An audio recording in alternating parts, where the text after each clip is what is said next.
Well, welcome to the show. It is the Midweek Mediawatch 2023 Awards, and in the studio in Auckland, Hayden Donnell. Hi, Hayden. Oh, kia ora, Mark. Such an honour to be here for these prestigious awards.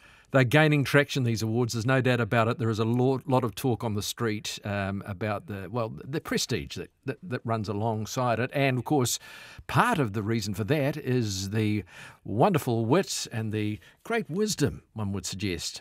Not everybody, but one would suggest, of Colin Peacock, who is online from Wellington. Good evening, Colin. Kia ora, Mark, and thanks to all the other members of the Academy who are probably crowded around in the studio with you just to see how their picks have gone down and, how this, I guess they're waiting for the dinner and the salmon snacks and all that sort of thing beforehand. And I was wondering about the gift bag. Is there something arriving for me soon that, there'll be a fruit basket, with a bit of lightly chilled mango and a couple of semi-legal Cuban cigars, something like that. I think we should start with an award for media misinformation for that line about Colin's wit and wisdom. I was going to say, I've seen the fruit basket. It's been in the fridge for about 3 weeks, if it's the one I think it is.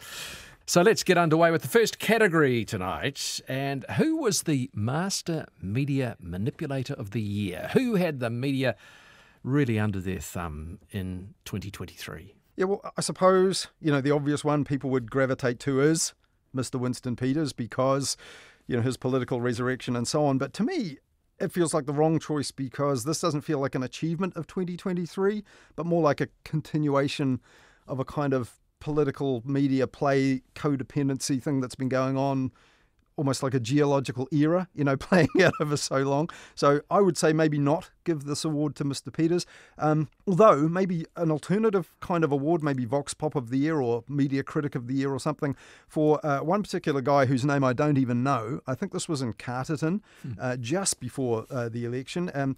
Talking to RNZ's Craig McCulloch, who'd asked about Winston Peters when it looked like he was going to hold the balance of power. And this guy gave it to Craig, said it was all the media's fault that it was likely Mr. Peters would hold that balance of power.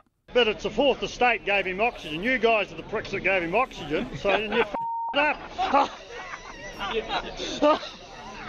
don't think it was maybe a mistake by National to open the door? No, you're the first ones that asked in the polls whether to vote for him or not. It's the fourth estate that it up.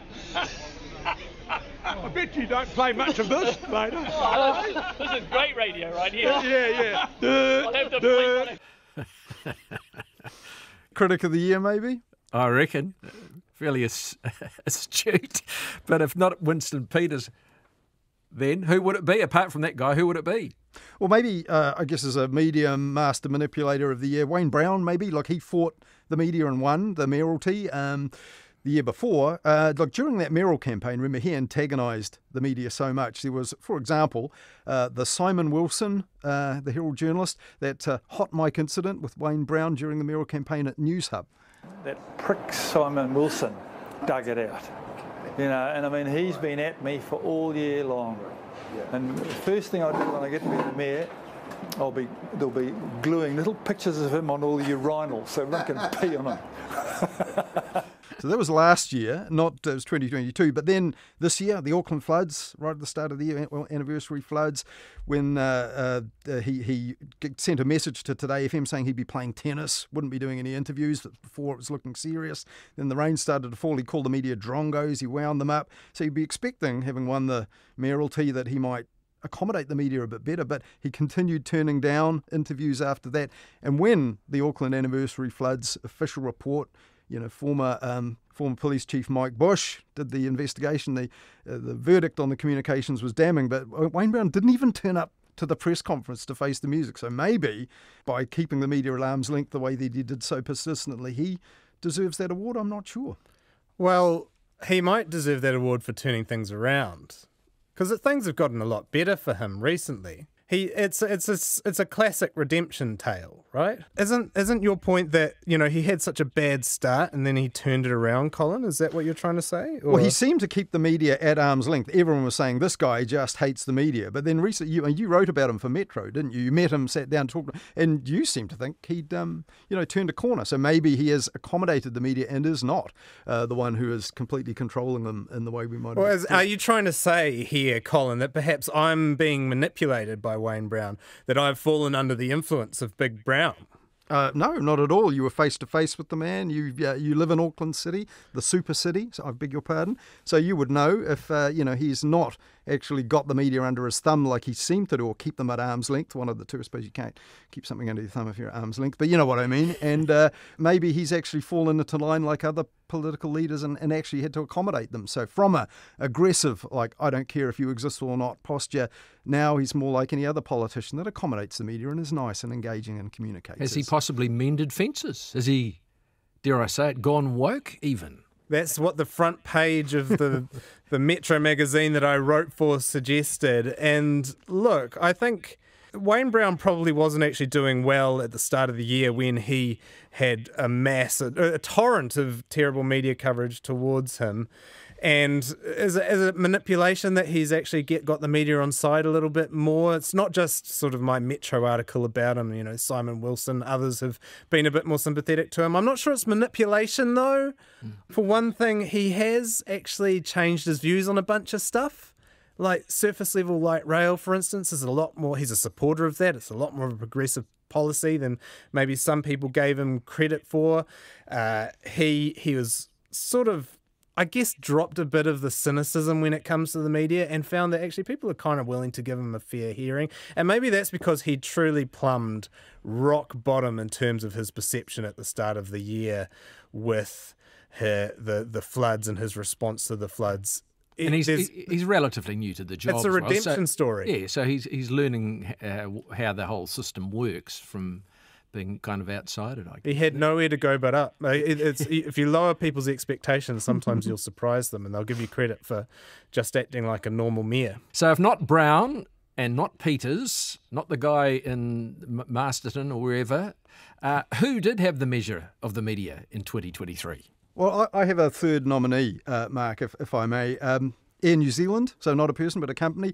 So at a time when, the COVID era bailouts, they were accused of unnecessary layoffs, price gouging during the year, all those cancellations, should be facing really tough questions, but they were getting wall-to-wall coverage from the media for their sort of fun stuff, like their in-flight snack competition. And so, for example, on Checkpoint back in April, Chief Executive Greg Foran was getting questions like this. What's the upper limit for lollies from the basket? I think 3 is fair. Who's in charge of the window shade? The person sitting next to the window, they get rights. Exclusively, you reckon, Greg? Controversial? Shouldn't have been the controversy they were really talking about with Air New Zealand. Now, Hayden, you accept Air New Zealand as a media spinmeister of 2023? Yeah, I have to agree with this one. And the coverage of the window seat and the lollies was really nothing. That paled in comparison to the coverage of their competition, I think it is, to design a new uniform. That's the first thought. That's very interesting. That's a very interesting design.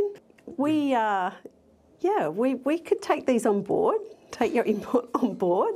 In New Zealand's crossing fingers, the designers across the country don't drop the ball on the design opportunity of a lifetime. Design opportunity of a lifetime. Now, this is all a bit different to Australia, right? Where bashing their national airline is almost the national sport. It's sort of cricket and Aussie rules and league and then that.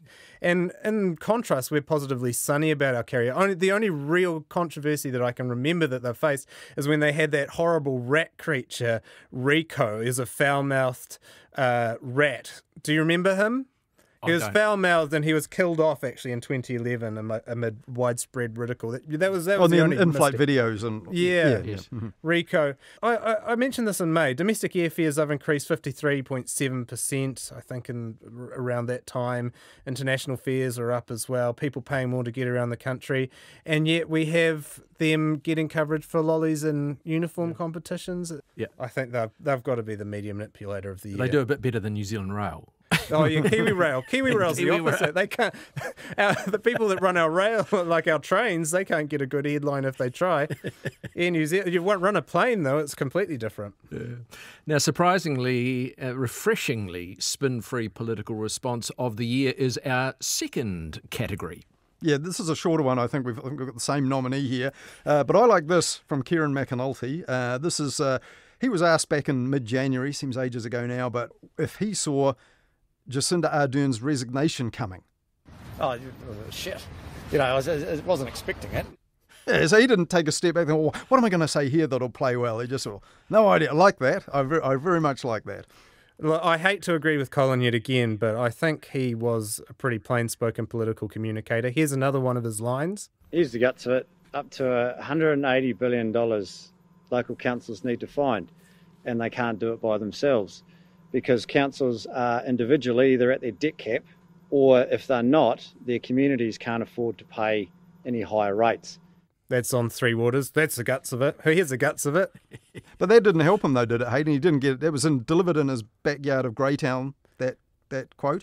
Hailed by the Herald afterwards as Labour's secret weapon. Look, he might restore the party's fortunes, but he lost his seat in the Wairarapa. Yeah, but it's hard to stand up to the force of the blue tsunami, as Patrick Gower called it. And I suppose if we go looking for surprisingly or refreshingly spin-free political responses, there weren't a lot of them in election year. So, yeah, he stood out. Yeah, but now, we've got some clear, plain-spoken, straight-up stuff.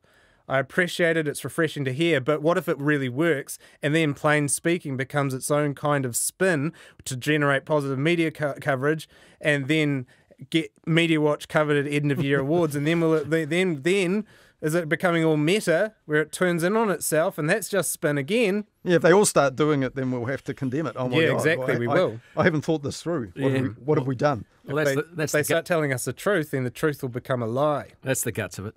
Now, category number 3 is the cliche of the year, the most overused phrase. This will be good. Well, yeah, or concept even. The election period threw up a whole load of these, and one in particular was something I thought Chris Hipkins might have wanted to throw up loads of almost literally. The sausage roll, the media made it his signature snack during the election campaign, and it even travelled overseas. So when Chris Hipkins went overseas to the UK as Prime Minister, ended up with this coming up in this horrible, cringy BBC politics interview. Word got round at home, and I get a lot of sausage rolls wherever I go at home in New Zealand at the moment, but to be presented them by the King and by the Prime Minister of the UK, that's next level. Yeah. I've got to ask this finally, whose sausage rolls are better? I would make a strong case for the UK, obviously, but what's your view? Well, I've been asked whether the King's sausage rolls or the Prime Minister's were better, and I'm not going to get into that because I think that would be dangerous territory for me, but it depends. There's a lot that goes into a good sausage roll. You've got to get the right mix of meat and pastry. Yeah, pathetic. Well, by the time the BBC broadcast that, I think they were unaware that we here, and Hipkins himself was quite literally fed up with the sausage rolls and that cheesy line about the balance of meat and pastry. But even on the night of Hipkins' defeat in the election, this chastening defeat, signature moment early on in the election night campaign, the spouse of his conqueror, Amanda Luxon, was serving up sausage rolls to the media. Did you roll the pastry yourself, Amanda? Only. I'm not that talented, I'm afraid. And I don't think it's really that hard, but I think that was a great piece of. I think does that qualify as sausage trolling by Amanda Luxon? Maybe. My God. So is the sausage roll the cliche of the year? Then is that what we're going for? I reckon. It's actually not the sausage roll. I reckon it's this also from the election campaign. Tova, you interviewed both Chris Luxon and Chris Hipkins, and we called it a Chris-off. Yeah. Two Chris's, if that's what we're calling it. How did they go? Chris v. Chris, who's coming out on top so far? Oh, definitely it's the Prime Minister. Prime Minister? Chris Hipkins and Chris Luxon. Chris v. Chris, we've seen a bit of a bump in the polls. Time we just use their nicknames and say Chippy and Luxie. Yeah, Chris versus Chris versus Chris versus Chris. I had enough. I had more than enough of that, more than I had enough of sausage rolls. Fair cop. So, Hayden, you agree with that as cliche of the year? No. I loved that song. And absolutely love. I'm fine. You can give me more Chris versus. It's funny every time. My cliche of the year, not really necessarily one invented by the media, but one that we heard in the media quite a lot, ad nauseum on the campaign trail, and it is this from Chris Luxon. And what we've done, Mike, is we've really targeted the squeeze middle. The vast majority of our tax plan is actually going to benefit what I call the squeeze middle. That this whole tax plan and package for the squeeze middle is actually really standalone. We're going to raise revenue to actually help support the squeeze middle. No, we've got sausage rolls. They're expanding the middle, and Chris Luxon, he's squeezing the middle. I just, if I hear the word squeeze middle again, I'm going to squeeze my head in agony. But you don't hear it again. It's gone. It was a fly-by-night election campaign thing, catchphrase. Yeah, but you don't want to squeeze middle after you're already elected, do you? That's when you're wanting to unsqueeze the middle. Yeah, so that it's gone now, but it was definitely around during the election campaign. Too much, too pre-packaged, too forced. The other forced political catchphrase that I actually think his opponent Chris Hipkins got a bit embarrassed by was bread and butter. And he used bread and butter a lot. It was in the press releases at the beginning of his time as Prime Minister. And at the time, we thought it was a metaphor signalling that Labour would be getting back to basics and narrowing its focus onto people's everyday concerns. But as it turned out, it actually just meant that Labour would be focusing on the price of food. Yeah. Not necessarily bread and butter, but the price of bananas and broccoli. Well, this is Mark's choice, isn't it? So is it bread and butter? Is it sausage rolls? Is it squeeze middle? Is it squeeze middle, or is it Chris versus Chris? Well, I think I think with Chris Hipkins there, the bread and butter, if he puts a sausage in the middle of the bread and butter, then he's kind of got a sausage roll. I'm going for the sausage roll because I got utterly tired and sick of it. I thought it was ridiculous. Everywhere he went, he was fed them and given them and asked about them, over. Well, the only person more sick of sausage rolls than Chris Hipkins. That's right. That's Mark Leishman. And it was the media that did it. The media made that rather than the squeeze middle. The media made the sausage roll. So good call, Mark. Yep, thank you. Well, I thought they were all good, actually. I think the squeeze middle has validity as well. Now we've got category number 4, and this is the overreaction of the year. I've gone a bit obscure for this one. Last year, the founders of 42 Below, Justine and Jeff Ross, now the owners of Lake Hawea Station, they appeared on Country Calendar because they've got a carbon positive, high animal welfare value farm. And there was a profile of that on Country Calendar, and they were subject to a vitriolic backlash after some of the scenes in the program hit the TV screens. As we move into a different model where compassion for the animals at the centre of everything we do, then it's more about gentle music that makes the environment feel more calm. So a bit of Vivaldi in the shearing sheds, you'd think, to calm the animals. Pretty harmless. They were called Instagram farmers, woke farmers, all of that. And now that was last year, but they revealed in a book that came out, I think in October, that they had to call in the cops following threats that they had over that, including death threats against their family. So when they appeared, Jeff and Justine Ross appeared on Afternoons with Jesse Mulligan on RNZ National just last month, Justine Ross totally underplayed that when Jesse Mulligan asked her about that. Guys, are you glad you did the Country Calendar episode? Look, in a way, it gave us, our climate advocacy, our belief in regenerative agriculture and soil. It gave all of the things that we believe in, the idea of monetising best practice around the climate. It gave all of that a very hearty hearing. So I think, hearty hearing is a bit like Jacinda Ardern coming out and saying to the Occupation of Parliament, the signs that hang Jacinda. So I think I got a hearty hearing there. I think it's extraordinary, the death threat, just because they played some nice music to sheep on Country Calendar. Those people sending death threats, they haven't had enough Vivaldi in their in their milking station. I think at the end of the day, though, Justine and Jeff Ross have done all right because they get a great program about their ideas on farming that they send around the world, and people see what they do, and that's what they're after, really, isn't it? Yeah, apparently there's a bit of branding in shot in several of those sequences on Country Calendar, so they probably knew what they were doing. It was kind of an underreaction of the year, though, really. I think so, like an underreaction to the overreaction of the people that freaked out about a bit of so-called woke farming being... But if we're talking about underreaction, though, Mark, I reckon that would have to go to a trio of News Talk ZB morning hosts who spent a full 6 hours of the morning that Cyclone Gabrielle struck, telling listeners, look, this was no big deal, and heavily criticising particularly the closure of schools. This is one of them. This is Kate Hawkesby on the morning. Did we really need to shut all the schools? I mean, I reserve the right to be wrong. If it comes in like a wrecking ball this afternoon, then, they were right and maybe it was just a bit slower than we thought. But I don't know. Yeah, it might be wrong. Good it might that be she reserved the right to be wrong in that case. Yeah, actually. indeed. But a lot of people did do formal complaints about that, or several. 6 months later, the Broadcasting Standards Authority ruled that dismissing official information and experts on the air during a weather emergency wasn't in fact a breach of broadcasting standards after all. But in the same crop of decisions they released that day, they decided that screening aggressive scenes of dolphin mating in a primetime documentary by TVNZ, that was a breach of broadcasting. So, go figure, as some people say. Did we ever get the "I was wrong" statement by Kate on the following Monday or whenever? I'm not sure, but she reserved the right to be wrong, so I guess it's academic. Yeah, it doesn't matter. If you've reserved that right, then you don't have to talk about it anymore. I'd say I agree on this one. Once again, I agree with my boss, Colin. Probably some Toady. It's pathetic, isn't it? It wasn't just that. Kerry Woodham was taking calls from a guy in Napier who sort of said, these young people these days are closing the schools just for a bit of rain. If it's going to happen, it's going to happen. This is Napier. Yeah, it's going to in Napier. It's going to happen. It's going to happen.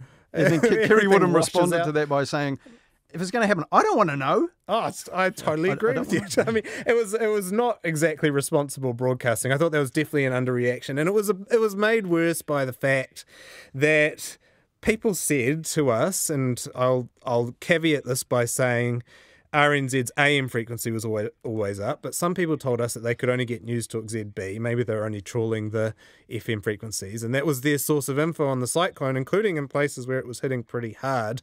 So I think the media commentator Gavin Ellis said at the time that obviously News Talk has made some good bank out of its contrarian impulses, but it probably needs to figure out when to put them to the side for the greater good. With great ratings, of course, comes great responsibility. Now, Hayden, you made a pretty brutal Mediawatch report about, at the time... I think I did make the brutal... I did the brutal report on it. You did. I mean, we went through a lot of this stuff then. This is why I kind of resent Colin giving it out, because really this would have been my award to give out. But maybe we should agree that it is award-worthy, but also maybe the Broadcasting Standards Authority, in deciding it wasn't a breach of standards, gets the underreaction of the year. We're going back. That's another one. Okay. So this is the Mediawatch, Midweek Mediawatch Awards for 2023 in Category 5, Never Wrong for Long, Correction, Mea Culpa of the Year. Yeah, I'm thinking it's hard to go past RNZ's Russiagate scandal in July when you end up with more than 50 plus corrections and an in-depth inquiry, made 25 or more recommendations, so pretty big. And of course you also know you're in trouble when you're being mocked by comedian Melanie Bracewell on TV3 7 Days. I love this Russia strategy to be like, first we take New Zealand's fourth best and fourth most popular news site, then the world. Harsh, but I suppose so. That's a candidate. The RNZ editing scandal, which of course is fairly serious, but this is much more trivial. But I also, for me, my personal choice is the Press newspaper in October, correcting a report about rebuilding Scott Base. So there's a quote in the story from Maurice Williamson, who said, "Maintaining a presence in Antarctica is of strategic importance to New Zealand." But when that appeared in the paper, the Press managed to insert a particularly obscene variant of the F word, which I suppose was obscene to start with, into the word importance. I'll just note there the word that it inserted, it rhymes with truckers. Yeah. Or suckers. And when it was inserted in the word importance, it becomes like a very odd looking, it really stands out because it's very long in the text and your eye does alight on it. So the next day stuff, confirmed, or the press, and what they called an inadvertent addition in the editing process, but didn't quite say how that word in particular, but they were happy to confirm that Mr. Williamson had in fact said no such thing. And just amplifying this is when the original text, when you see it in print, it's kind of funny because it appears directly above a correction for a completely different story that they got wrong the next day, and a kind of apology to Pharmac. So there's that. But the fact that it was so sweary, I'd also want to give them the Sean Sadowski Sinnott Trophy for inappropriate swearing in the media. That was last year when his daughter won a Winter Olympics gold, or two of them, I think. He swore twice in live news interviews after he appeared to be, he appeared allegedly to be fairly refreshed as he spoke to the cameras. And what's the word? Tired and emotional that you use for that. Yeah, but he used other word, the similar version of that word you mentioned that rhymed with truckers. Yeah. I think those are safe picks. Those are boring picks. You don't go along with that then? I don't. What's your options? I think my pick would definitely be the Mediawatch broadcaster Colin Peacock. What? What? Just a series, an unbelievable series of screw-ups from this guy. In late September, Peacock said the Food and Grocery Council represents retailers.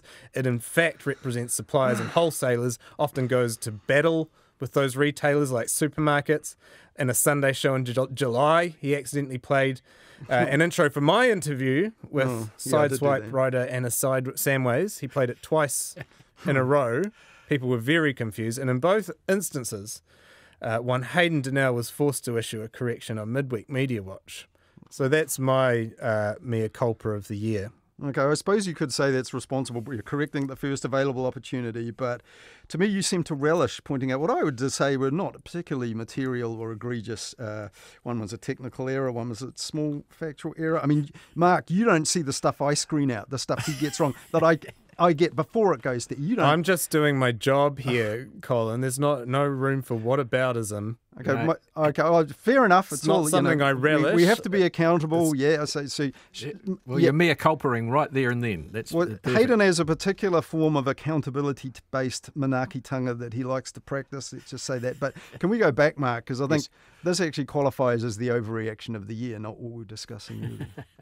In my view. In your humble opinion. Yeah, but you can be the judge. Right, and category number 6, those were mistakes that were acknowledged. What about the misleading stuff where no one said anything, no one fessed up? I think there's been a few of these. It's looking increasingly likely that all of the media reporting we had recently on alleged footage of what RNZ described as Tory whānau's drunken antics in a central Wellington bar.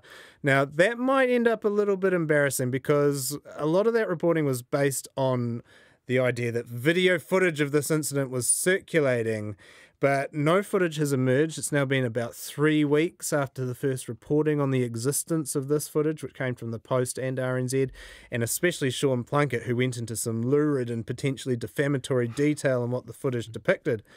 All of these people reported it without actually viewing it. It's now looking like the viewing it might be a little bit difficult and hampered by the fact of its non-existence. No correction yet on that one. But is one coming? I don't know. Maybe one is coming a little bit later. It might have to be a 2024 award. Yeah, exactly. This is the category. That could be in the 2024 Corrections Awards. Another classic. This one's not as major, but back in June, One News and Stuff recirculated a story from the Daily Mail, and it had the headline, "Research reveals what remote workers could look like in future." And what they could look like in future was this kind of grotesque figure called Anna, who had claw hands, swollen limbs, red eyes and a hunched back, which to be fair just sounds like you or I right now, Mark. But she wasn't looking good, suffice to say. The media was saying this was a product of research, that this was some sort of simulation drawn up by in-the-lab research to make Anna. Actually, it was just invented by an office furniture company called Furniture at Work UK. Absolutely out of whole cloth. Total scam to promote their business. Actually, some of the links that went into media stories ended up redirecting to their own website. So that was pretty bad. It was removed from the One News website, but it was never corrected. They just quietly slip it out of... slip it into the nether realm rather than correct it. I think that's a dishonourable tactic.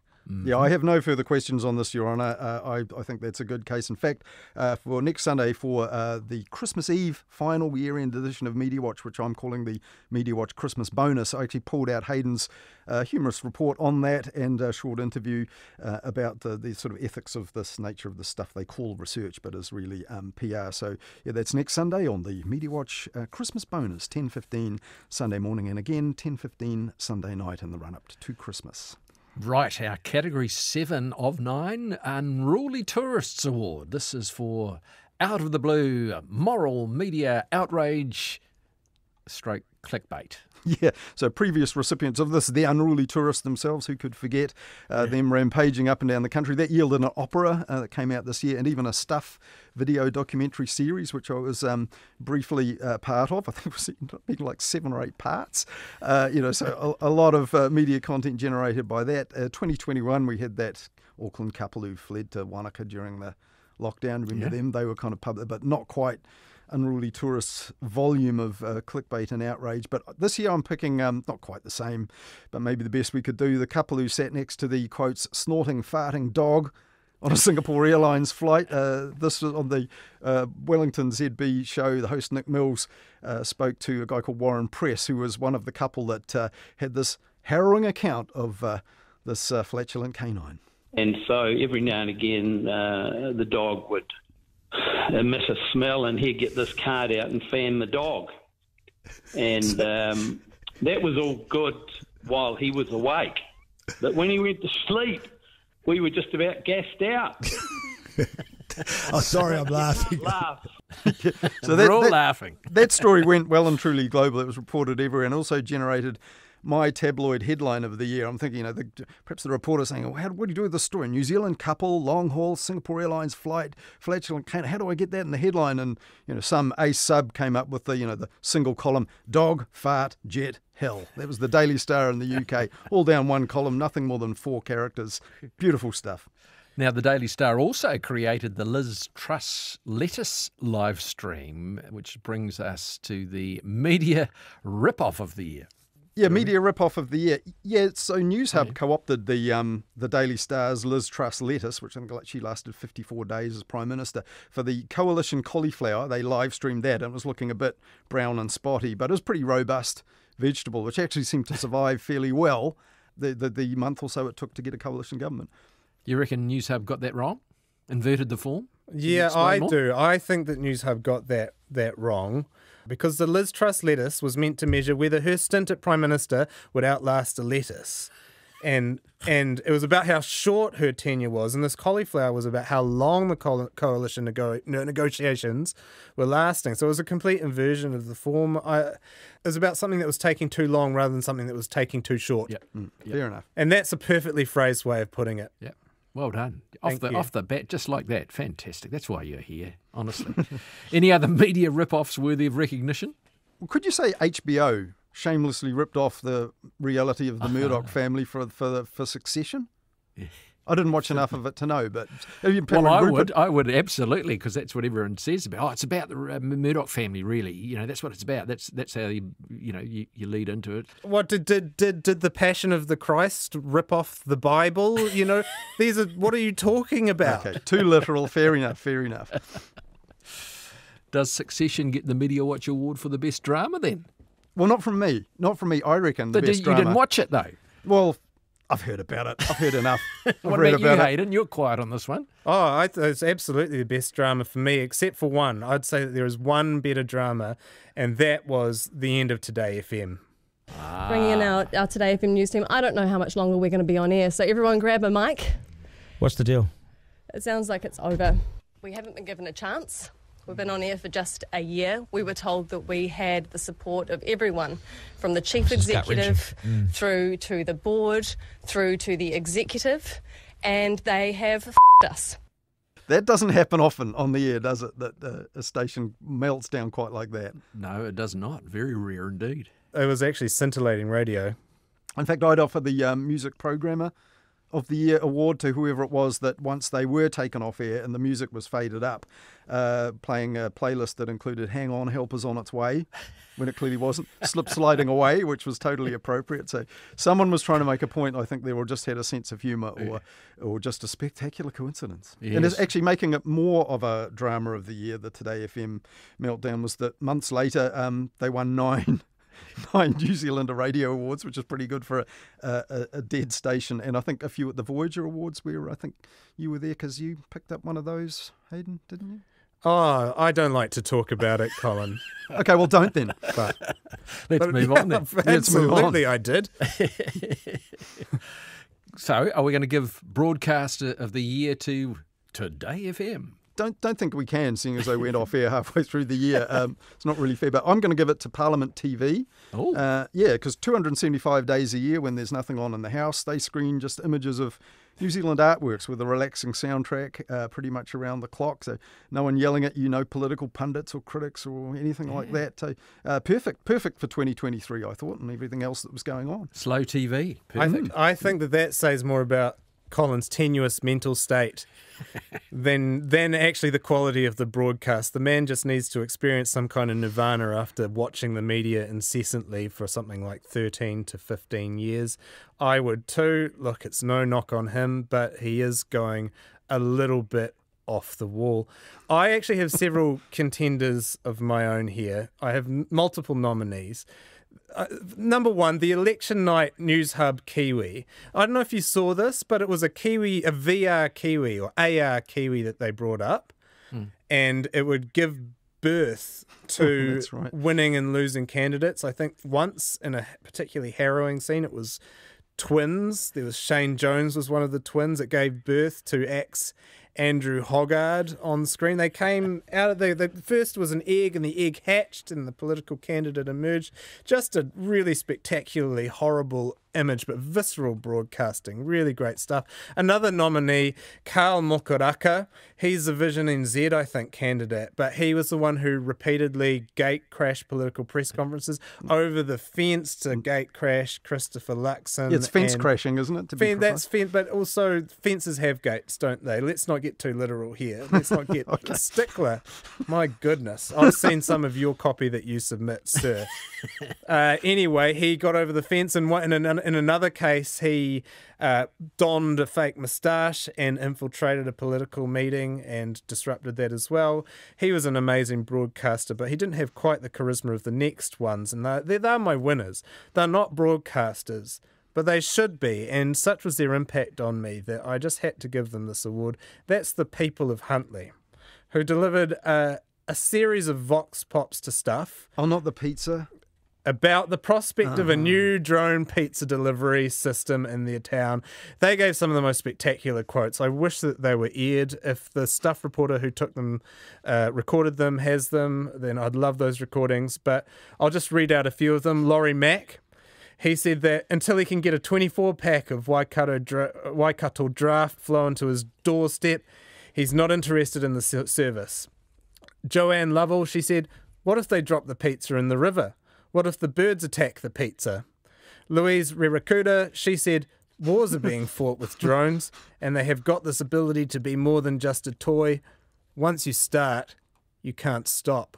That's ominous. That's ominous. And her partner, he did not want to be named, probably for good reason, but he said if he saw one, he'd shoot it down. I've got two objections to this, though, Mark. One is that the story is kind of a nonsense. Every couple of years, Domino's Pizza, other pizzas are available from other fast food chains, floats the story about, excuse the pun, floats the story about delivering pizza by drone out of Huntly. Still doesn't really happen. In fact, when I saw that you picked this, Hayden, I actually got in touch with Domino's in Huntly to see if it was possible to order a pizza by drone. They didn't actually answer the phone, so I went online to see if I could order a pizza and have it delivered to 76 Main Street, Huntly, which is actually Domino's own address, but there is no drone delivery option. So I think the whole story is nonsense. Don't think that's a suitable one for Broadcaster of the Year. I think the Broadcaster of the Year is Mark Leishman, because he's had to put up with this nonsense all year. Oh, actually, I thoroughly agree with that. I'll step in. No, that's disgusting pandering to the judges, which I hope Mark won't reward. And I just want to, as a rebuttal, say that it makes it even better that the people of Huntly were commenting on something that doesn't exist. That's what true broadcasters can do. Yeah. They can make something out of nothing, as you know. Too loose an interpretation. Mark, that's what I do it every Marcus Wednesday Lush night, Hayden. Every Wednesday night, Yeah, make something. Exactly. Well, maybe you do About deserve it. 10:30. Making something out of this nothing. So, finally, we come to category number 10 in the Media Awards for 2023, the Midweek Media Awards, and it is the Media Feud of the Year. Yeah, it would be easy to give this one to Winston Peters. Again. Too easy. Too easy. He accused news organisations of taking bribes, openly admitted to going to war with the media following the election. Too easy. For me, and I don't think this is arguable, to be honest, but the most compelling media feud of the year has to be Labour MP Helen White versus Newshub's Amelia Wade. Their run-ins, there were multiple. They were must-see TV, just fraught with tension, emotional subtleties and subtext. It was electric, beyond what was just happening on screen. And so this one, for me, in the corridors of Parliament, illustrates why they were so memorable. Didn't you lose the party vote? Well, you've seen that change over time anyway, but we've done really, really well. We've punched above our weight, and I'm really proud of my team. And you need to look at the results. Sorry, I've forgotten your name.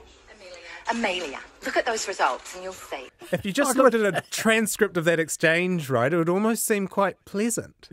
Yes, but when you listen to the audio, you can sense this almost unprecedented level of venom, even for the very toxic environs of Parliament. Nah, there's no blows, there's no swearing like we had in our earlier clips of that bad language. I reckon that qualifies as a spat, not a feud. I think it was over too quickly. It's not over. It's still simmering, and you just don't appreciate subtle plot lines, I think. Well, look, you just want quite bombast. frankly, if we're talking about feud of the year, I think all year long you seem to have been enjoying every opportunity to highlight just petty, non-material errors I might have made in media and ratting me out to Mark on Midweek Media Watch.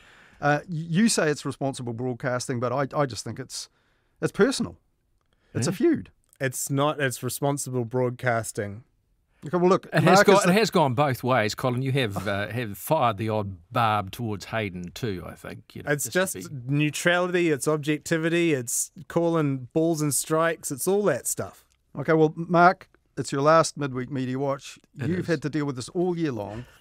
Midweek Media each week. So which one is the best Midweek Media Watch? What's your name again? To deal with? What's your name again? It's Colin, isn't it? That's me. Yeah, down Hayden. Here in Wellington. Yeah. Oh, you've got Hayden in front of you, so. Well, you set a precedent very early on in this discussion, Colin, by having a third nominee. The third nominee is Colin. Is it Hayden? Putting me on the spot big time. The third nominee is the audience. Oh, you chicken. The audience who check in every week and enjoy your comments on the media and your assessment of what they've been up to. Are you saying the audience is the winner on the day? Well, this is like when Time Magazine gave Person of the Year to everyone out there in 2006. Absolutely not. Screw the audience. It's me. I'm the best broadcaster. Well, I'm going with the audience. There you go. No, look, I'll make it a three-way tie. Just a nice little three-way tie for last. Yes. Yeah. There you go. Thank you, gentlemen.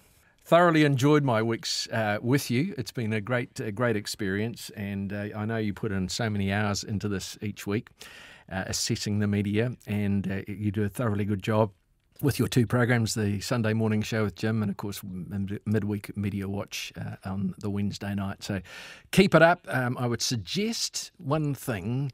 Perhaps you both need some counselling. I appreciate that, Mark. I've actually really enjoyed talking to you, and that's all the counselling I need.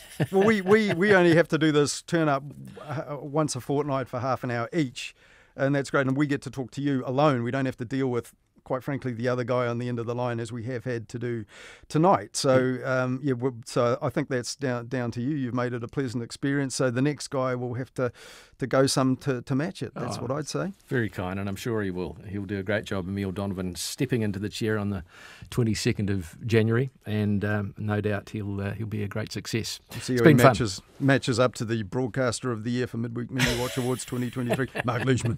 And all of you out there. And me, and them, Colin. Them too, yeah. Absolutely.